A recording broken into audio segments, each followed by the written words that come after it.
Hello children. Today let me introduce you all to a new term called decimals. Let's start. We have already studied about fractions. Now let us look at some interesting fractions. Here 4 parts out of 10 are colored. That means the shaded region represents 4/10, written as 4 upon 10. If 5 squares are shaded, it represents 5/10.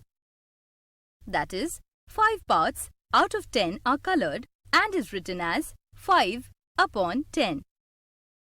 Similarly, 15 parts out of 100 is written as 15/100ths. 32 parts out of 1000 is written as 32/1000ths. The fractions 4/10, 5/10, 15/100ths and 32/1000ths have either 10, 100 or 1000 as their denominators. Such fractions are called decimal fractions. Thus, a decimal fraction is a fraction whose denominator is either 10 or 100 or 1000 or a power of 10. Kids, these decimal fractions can be represented in another form. Here, 4 upon 10 is represented as 0, then a point, and then 4, and is read as 0.4.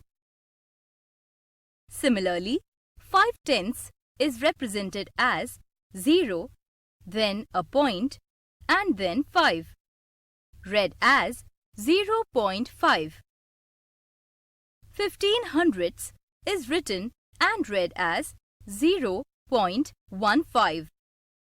32/1000ths represented as 0, then a point, then a 0, then 3 and lastly 2.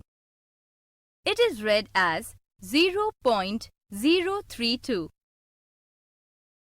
These numbers 0.4, 0.5, 0.15 and 0.032 are called decimal numbers or decimals.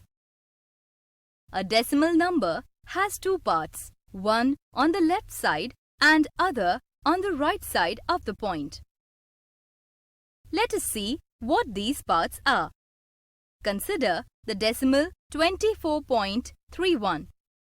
The dot in between 24 and 31 is called the decimal point. The number to the left of the decimal point is called as the whole part or integral part. Thus, the number 24 is the whole part or integral part. The number to the right of the decimal point is called the decimal part. So, 31 is the decimal part. The decimal point separates the integral part and the decimal part. The number of digits after the decimal point are called the number of decimal places.